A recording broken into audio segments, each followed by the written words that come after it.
ito na, tatawid na yung mga tao. Sumasakay na sila sa open roro. The open roro of this river. Wala lang, ako lang nagpangalan nun open roro. Kasi, di ba yung barko na open, tapos tatawid lang dito sa kabilang ilog, ayan. Tapos magmula dito hanggang dun sa kabila, sasakay na naman kami papunta doon sa kabila. So, ayan, kino-close na nila at ayan ay ayan. Aalis na yan. Papunta dyan sa kabila, oh. So, ayan. So, ayan, happy trip. Happy safe trip. Mga guys, ayan, naghiwalay na sa kabilang pier. So, ayan guys, diba cute, no? Ang ganda.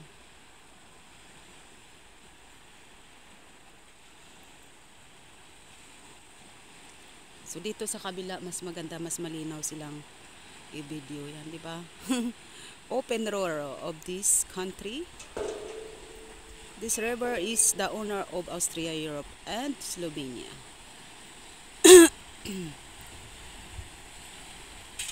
So, ayan, diba? Tumatawid ng ilog. So, safe na safe. So, bahang-baha pa rin kasi umulan ng 5 araw nung nakaraang 4 na araw. So, ganyan ang itsura ng ilog, bahang-baha dahil nga sa tubig ulan na 5 araw na walang tigil.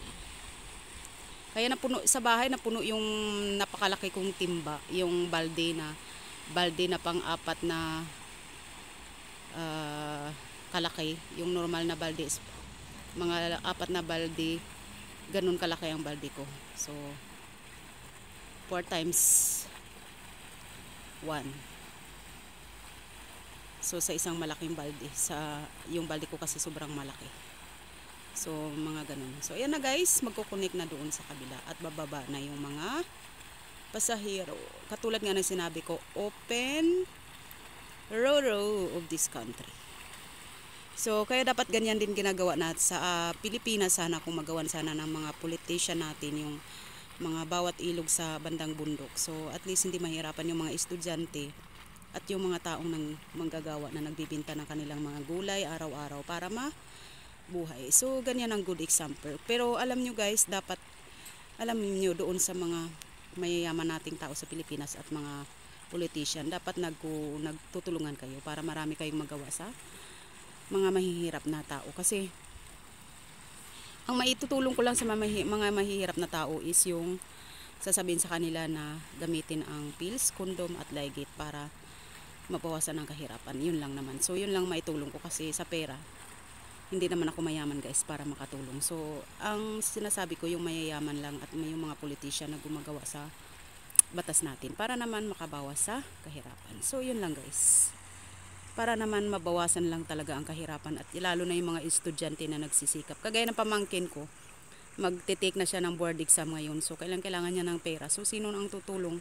So, sabi ko lumapit siya sa gobyerno kasi alam nyo guys, yung dito nga kami sa Europe nakatira pero hindi naman lahat mayaman dito, tapos siyempre nagbabayad kami ng napakamahal na upa. So yun lang. Kaya sabi ko sa pamangkin ko kung pwede lumapit, i-upload niya sa Facebook or TikTok para may mag-donate para doon sa kanyang board exam. Kasi alam nyo guys, yung pamangkin ko na ngayon, nakatapos siya ng 4 years course engineering, pero alam mo kung sino nagtulong-tulong? Ang gobyerno ng Aklan, tapos kami rin nagbibigay, minsan ibang kapatid ko nagbibigay ng 200 pesos, minsan ako nagbibigay ng 1,000, ganyan, minsan 700, yung ibang kapatid naman nagbibigay ng 100, 300, 500 kung ano ang makakaya nila.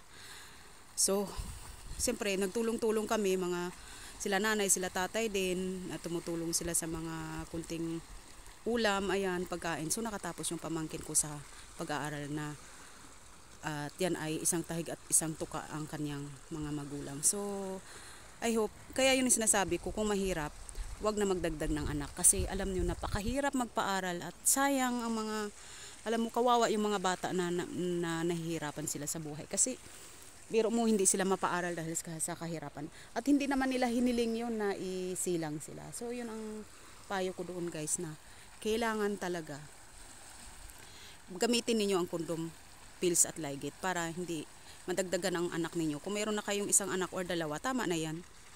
Hindi naman dito kasali guys, siyempre yung mga mayayaman na kayang-kaya nila magpaaral. Yung mga mahirap lang talaga na kung alam ninyo na hindi na ninyo kaya ang isang anak na paaralin, isa lang, wag na kayo magdagdag kasi dapat gamitin na ninyo ang inyong mga isip, ang inyong mga, alam nyo yun.